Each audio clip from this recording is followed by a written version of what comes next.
China is fighting back with its own fresh tariffs on $16 billion worth of imports from the United States in response to a new round of 25% tariff on $16 billion worth of Chinese imports to the United States.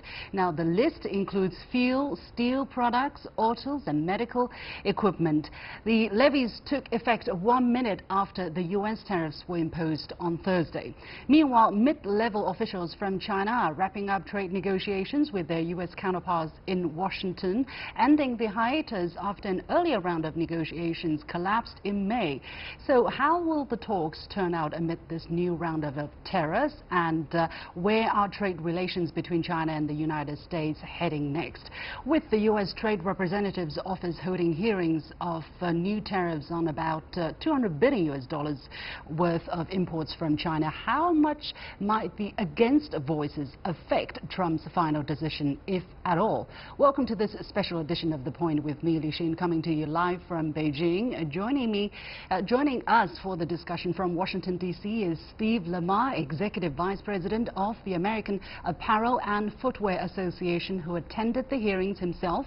And in Beijing, we have Wang Huiyao, founder of the Center for China and Globalization, and Ricardo Meléndez-Ortiz, CEO of the International Center for Trade and Sustainable Development. I want to welcome to all of you for joining us in the program. But let me go to Mr. Lamar in D.C. first, and I want to ask you a little bit more about, first of all, the kind of atmosphere during the hearing. How was it like? I heard that a lot of people were against it. For instance, on the first day, all of the 61 people who spoke during the hearing, 55 people expressed their opposition towards additional tariffs on $200 billion worth of Chinese imports. What was it like during the hearing? Yeah, that's right, and thank you for having me on the show. You have to look at this. The hearing is about 6 days. There are 46 panels, about 350 witnesses. Today is the 4th day of the hearings. They're going to go through next Monday. And you're absolutely right. Witness after witness was pleading to make sure that their products would not be included on this tariff list. They were asking the U.S. government, don't tax my supply chains, don't tax my workers, don't tax my customers, don't tax my employment base, don't tax my investments. And this is something that witness after witness was pretty much consistent with. What we told the U.S. government is really 3 things. First, we do want to see them work with China to address the underlying problems. There's some real concerns there, and those concerns need to be addressed. But taxing imports, tariffs is not the way to do that. Second, we expressed some happiness that the apparel and footwear is currently not on the list, and we opposed any efforts to add them to the list. And third, we asked that the items that are on the list that do affect our members be removed. And these are items like handbags and hats and other fashion accessories. Mm-hmm. Do you have some kind of assessment of the kind of potential damage if these tariffs were to go ahead? For instance, how many factories do you have in China that could be affected by this? How many employees in the United States that could be affected by the tariff, which you say will be difficult to absorb internally? Well, our assessment is looking, I think, largely a lot more at the U.S. consumer. The $200 billion list, this 3rd tranche, which is the subject of the hearings this week, contains an awful lot of consumer goods. And consumers are going to be expecting, are going to be facing massive price increases when you impose a 25% tariff on the only source, the major source, the primary source of these consumer products, which the U.S. is proposing to do. The only answer to that is inflation, and that's what we would expect to see consumers face here in the United States. Do you have some kind of... We've estimated that if apparel... Yeah, go ahead, right, please. I was going to say, if apparel and footwear is added to that list, we expect that would be about $500 that the average family of 4 would have to pay for their clothing bill next year. Mm-hmm. Once you start looking at other products, consumer electronics, that number skyrockets dramatically. Well, you also talked about the impossibility to relocate your factories outside of China. Could you explain a little bit of your understanding why it is not possible, and is that a problem for your members? members? Yeah, absolutely. So these are supply chains that have been built up over a generation. I mean, the infrastructure that's been in place has taken a long time to create. You just simply can't move that overnight, or even in the course of a few months, which is what the U.S. government is asking folks to do, to whether they can consider doing that. The workmanship, the quality, the quantity, the availability of product and production in China is really unmatched and unparalleled. And to force those supply chains to move outside of China on a short basis would be unprecedented and would be chaotic. It's just simply not something that is possible. We do think that, I was going to say, we do think that companies are looking outside of China. That's something that companies have always sought to do to diversify. We often hear members talk about a China plus one or a China plus two strategy, but that strategy always includes China as an important sourcing partner, and we would expect that to continue even if the tariffs are invoked. Yeah. Well, another question is about the rationale behind these investigations, behind these tariffs. Basically, the 301 investigation into China, alleging that China is stealing U.S. IP and forcing transfer of technology. What does it have to do with apparel and footwear? Are you surprised that these items are put on the list at all? We are surprised. The underlying investigation, we do believe, has some merit. There are concerns about, IP concerns. There are concerns about forced technology transfer, and those are issues that I think both the Chinese government has acknowledged and the U.S. government has pressed for many years. The initial proposal by the U.S. government was to put tariffs on high-tech products, on products that are associated with the China 2025 plan, and to avoid consumer products entirely. And yet, here we see a lot of consumer products on the list. So the tariff approach, and let me be very clear, we've never, ever supported the tariff approach. The tariff approach has now gone way beyond the initial, very limited, very narrow view, and is now including a lot of consumer products. We don't think that's appropriate.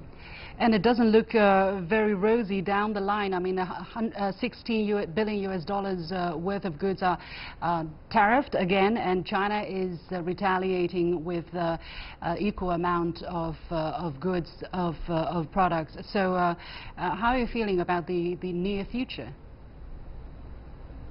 Well, anytime countries are putting tariffs on other countries, that's a bad day. And so with the U.S. and China both putting tariffs on each other today, I would mark August 23rd as a bad day.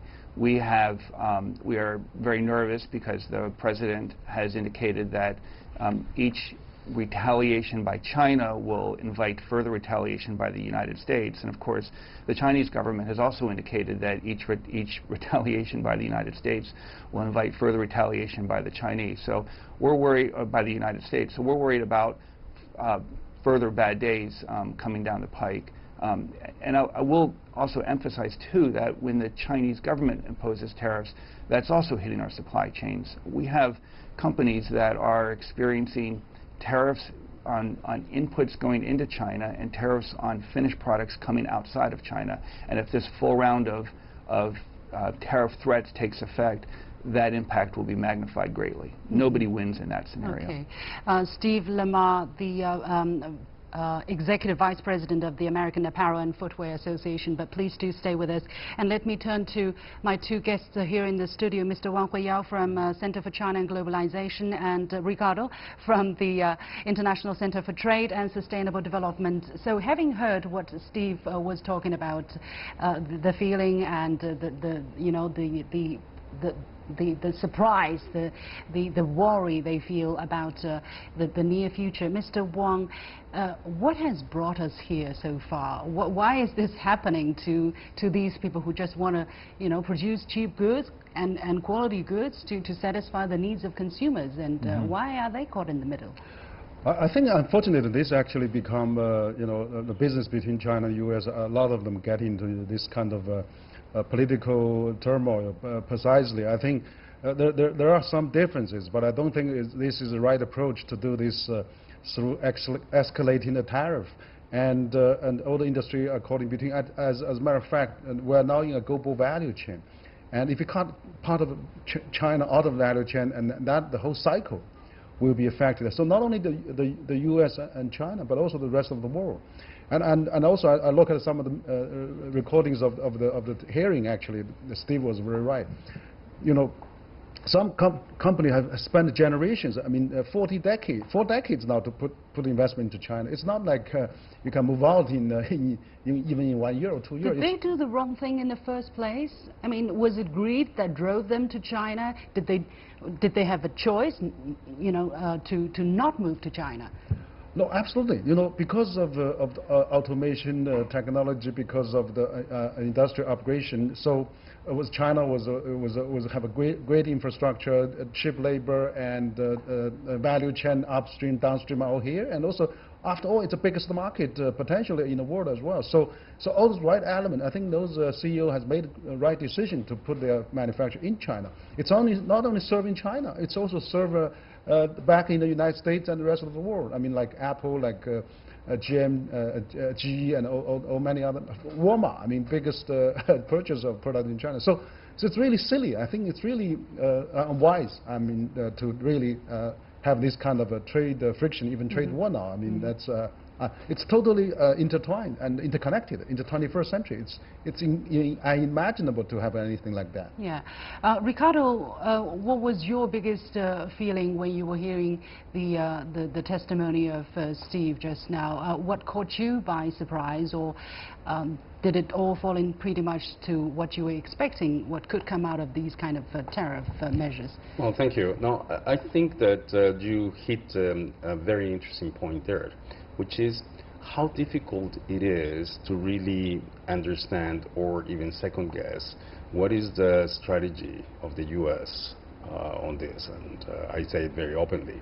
I think that it's very interesting that a 301 action, which in itself is a unilateral set of measures, which is informed by what the U.S. perceives as violations of intellectual property and forced transfer of technology and so on, ends up affecting end-use goods, so such as leather goods and textiles. Yeah, do you have answers to that? It is very surprising. I mean, the first batch I know was, interestingly enough, targeted many intermediate goods that go from China to the U.S. And indeed, it was mostly about intra-firm trade.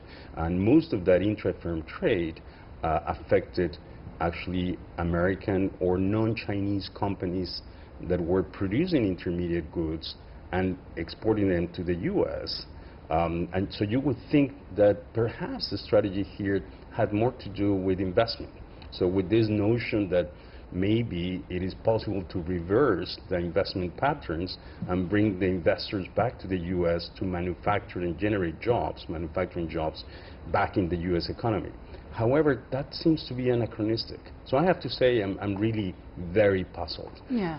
I think, as Henry just said, in a very dynamic economy where we're moving into automation, where we're moving into the Chinese economy is evolving so rapidly that it's now coming out of being a low-cost labor economy into something very different.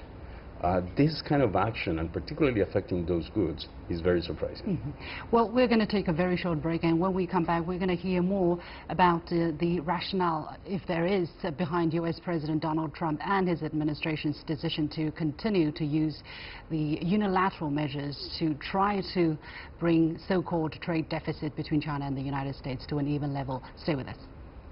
Welcome back. My guests today are Steve Lamar, Executive Vice President of the American Apparel and Footwear Association, Wang Huiyao, founder of the Center for China and Globalization, and Ricardo Meléndez-Ortiz, CEO of the International Center for Trade and Sustainable Development. Let me go to Mr. Lamar shortly once again.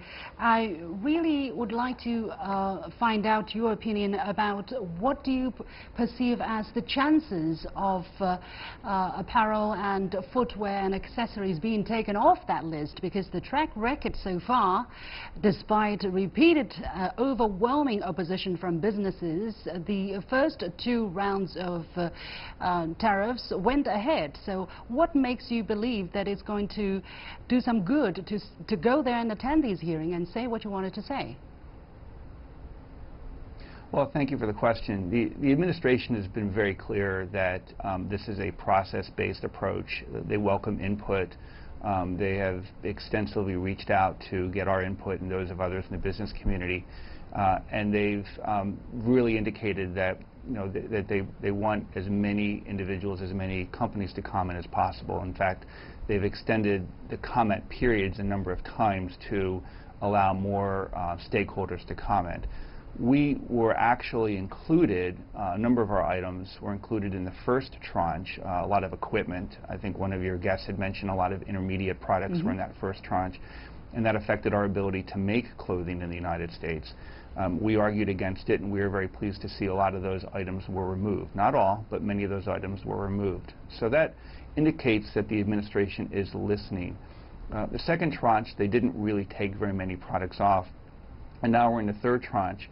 The difficulty with the third tranche is it's such a large scope of trade, $200 billion.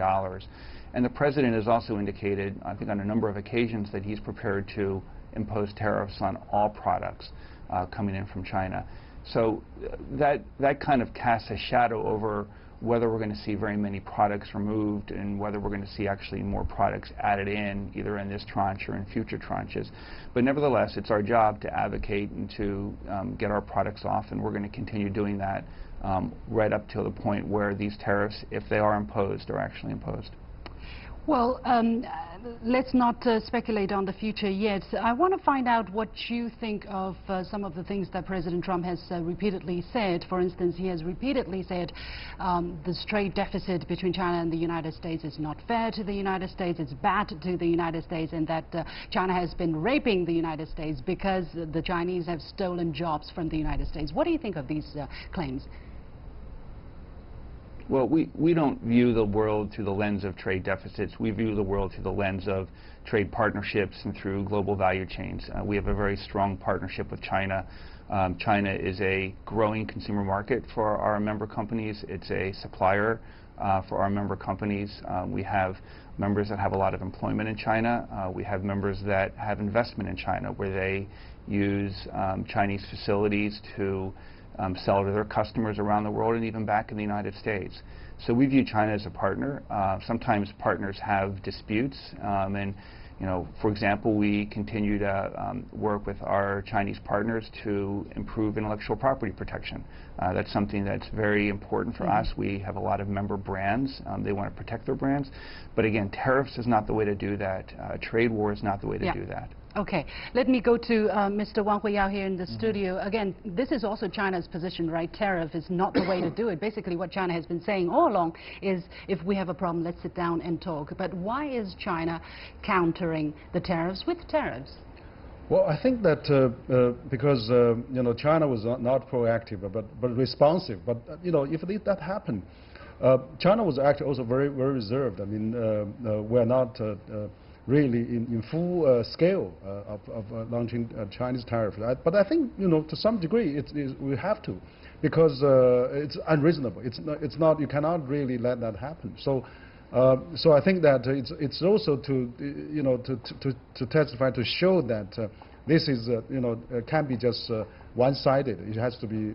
So China is maintaining its right, and then China is protecting its right. And I think also we have a country to answer to. So I think that's even though it's not really China is.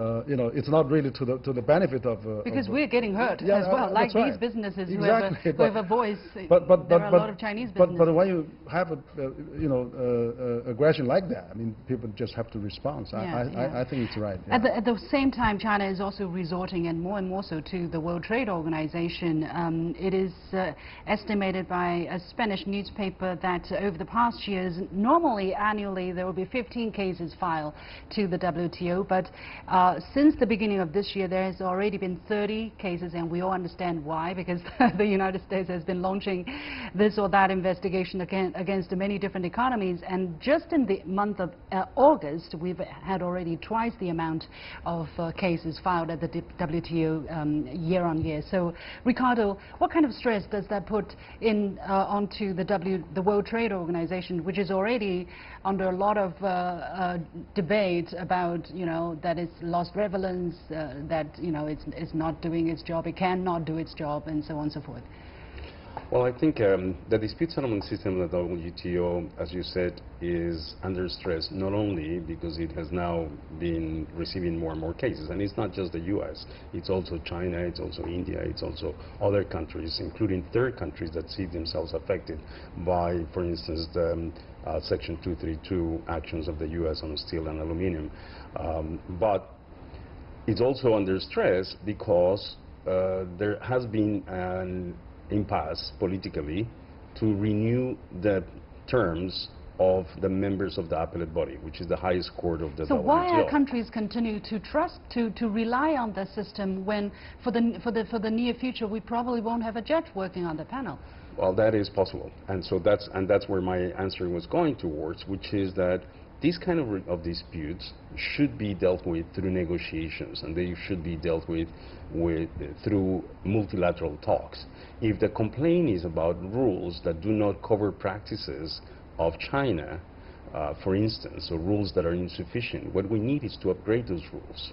If the WTO is not really fit to deal with the rapid insertion of China into global markets for reasons that the U.S. calls state capitalism and so on, well, what we need to do is sit down and check how to make the rules fit. Yeah, but people seem not to have the patience to wait. That's a very good point. And I think in your previous question as well, you dealt with the issue of how do we look at trade. And so if we apply this deficit lens to trade and a mercantilist perspective where imports would be negative and exports is the only thing that countries need, then you get into these sort of situations, right? Again, the question is, what is the strategy and what is the purpose of all this? Is it really about making those products more expensive to American consumers, or trying to lure investors back to the U.S., or is it about forcing countries to negotiate more effectively for new and more modern rules in the multilateral trade system? This, for the moment, we do not know. But what we do know is that there are negotiations that have been going on, right? As I said at the beginning of the program, vice ministerial meetings have been taking place, and they are about to wrap up. So, Mr. Wang, what kind of hopes are you putting on these negotiations producing some intermediate, let's say, results for the two countries to be able to step out of the current quagmire? I think it's really important to have the negotiations. I think it's great that the two sides are talking. I think the stock market actually reacted positively in the U.S. and also I think welcomed by all front. So I think, actually the gap, I don't see that really is a big gap. And President Trump, wants China to buy 100 billion more, each year. And the last time when Vice Premier Liu He was in Washington, China and U.S. already agreed to have 70 billion more already. There's a communication on that. So the U.S. actually turned that down again. And then talking about IPR issues and forced technology transfer. But as a matter of fact, China is already taking actions. China has cut the auto tariff by half. China actually has, President Xi has said at the board that they're going to, China is going to greatly protect the IPR and also have a special agency set up for that. So I don't really see the two sides have such a big differences because the number is not that big. I mean, you can't, just every dollar that U.S. got, ask and they're going to get. I mean, 70 billion is already a lot. That China agreed already. Some people are saying we can't rely on the WTO for the moment, but rather we can rely on the G20 summit, G20 mechanism, and the summit of G20 is expected to take place in Argentina in November this time. And on the sideline, Chinese President Xi Jinping and U.S. President Donald Trump are probably going to meet.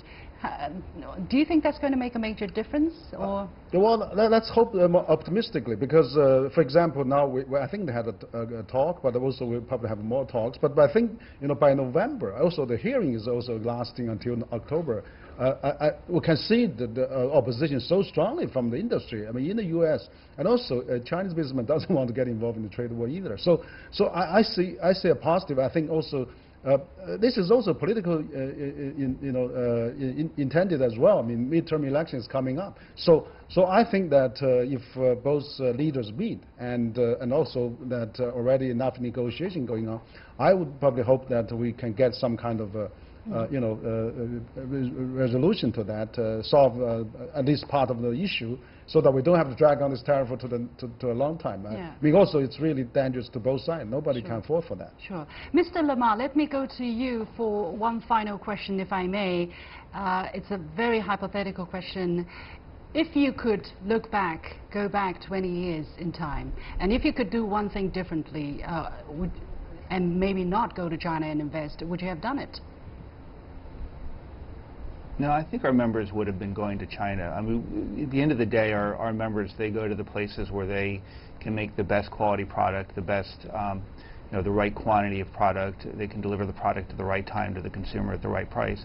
And I think China was always going to be part of that equation. It's possible that China might not have grown to such the level of dominance, but it would have been a very, very important role. So I don't think China comes out of the equation. In fact, we're big supporters of China joining the WTO, the World Trade Organization, because we felt that that would help bring about more rules-based systems in China. So we think that the pattern of the last 20 years has been a good approach. Okay. Ricardo, very briefly, how important is it for China to stick with the WTO system, even if it might have been overwhelmed by what is happening? I think it's terribly important. I think that the WTO remains the backbone of the global economy, of the rule-based order that we have in the global economy. It's very hard to imagine a fragmented system of rules or agreements that could work without the principles that really integrate the global economy. So I think that it is very important. And to a point that you made before on the G20, I think the G20 is actually a great opportunity to discuss among the major economies of the world how to take this forward, how to get the WTO out of the mud, if you like, and make sure that there is progress in the WTO and that it is more effective. Okay, we have to leave it there. Many thanks to my three guests, Steve Lamar, Executive Vice President of the American Apparel and Footwear Association, Wang Huiyao, founder of the Center for China and Globalization, and Ricardo Meléndez-Ortiz, CEO of the International Center for Trade and Sustainable Development. And that is it for this edition of The Point with me, Liu Xin. As always, follow me on Facebook and Twitter using the handle The Point with LX. Download the application called CGTN to watch the show on your mobile devices, or go to YouTube and look for CGTN The Point. Thanks for watching. You've got The Point.